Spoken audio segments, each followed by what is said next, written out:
અંકલેશ્વરના કોસંબડી ગામ ખાતે આવેલી અયોધ્યાપુરમ સોસાયટી નજીકથી પસાર થતી ઉકાઈ જમણા કાંઠા નહેરમાં મોટું ભંગાણ પડતા દોડધામ મચી ગઈ છે। નહેર પાસે આવેલા 50 વર્ષ જૂના સાયફનમાં ગાબડું પડવાના કારણે પાણી નજીકમાં ખુલ્લામાં વહેવા લાગ્યું છે। ઉલ્લેખનીય છે કે વર્ષો જૂની વરસાદી કાંસની નીચેથી આ ઉકાઈ કેનાલ પસાર થાય છે, જ્યાં આ લીકેજ સર્જાયું છે। સ્થાનિક સૂત્રોના જણાવ્યા અનુસાર અગાઉ ડિસેમ્બર મહિનામાં પણ આ અંગે ફરિયાદ મળી હતી। જે તે સમયે ઉકાઈ જમણા કાંઠા વિભાગ દ્વારા આ જગ્યાએ સમારકામ કરવામાં આવ્યું હતું। જો કે આ સ્ટ્રક્ચર આશરે 50 વર્ષ જેટલું જૂનું હોવાના કારણે નબળું પડી ગયું છે, જેને પરિણામે ફરી એકવાર મોટું ગાબડું પડ્યું છે અને પાણીનો વેડફાટ શરૂ થયો છે। આ ઘટના અંગે ઉકાઈ નહેર વિભાગના કાર્યપાલક ઇજનેર નમન બોર્ડે જણાવ્યું હતું કે હાલમાં જ અંકલેશ્વર નગરપાલિકા તેમજ નોટિફાઈડ વિભાગને પાણી આપવામાં આવ્યું છે। આ પાણી આપવાની પ્રક્રિયા ટૂંક સમયમાં પૂર્ણ થયા બાદ કેનાલને બંધ કરીને તાત્કાલિક ધોરણે પુનઃ સમારકામ શરૂ કરવામાં આવશે।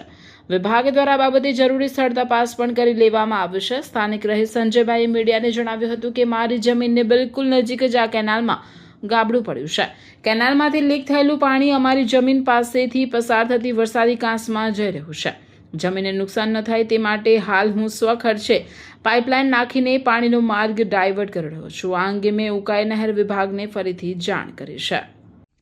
મારું નામ બિપિનભાઈ, અહીંયા મારી જમીન છે અને આ નહેર ખાતાવાળાને વારંવાર રજૂઆત કરવા છતાં આ પાણી મારા ખેતરમાં થઈ, મારી જમીનમાં થઈ અને ખોટું વ્યર્થ ગટરમાં જાય છે।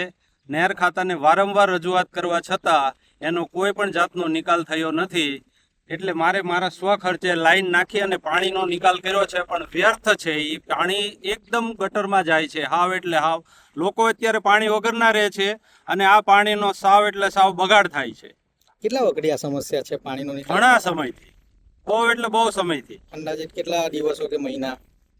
8-10 મહિના તો લાગત અમે રજૂઆત કરવા છતાં સાહેબોનો કાંઈ મતલબ રિસ્પોન્સ નથી। કેટલી અરજી આવી હશે? લગભગ ઘણી અરજી આપી। શું માંગ છે તમારી હવે? કે જલ્દીથી જલ્દી આ જે પાણી છે એ લોકોના મોઢે જાય, વ્યર્થ ન જાય, બગડે નહીં, પાણીનો બગાડ ન થાય, એ મારી માંગ છે।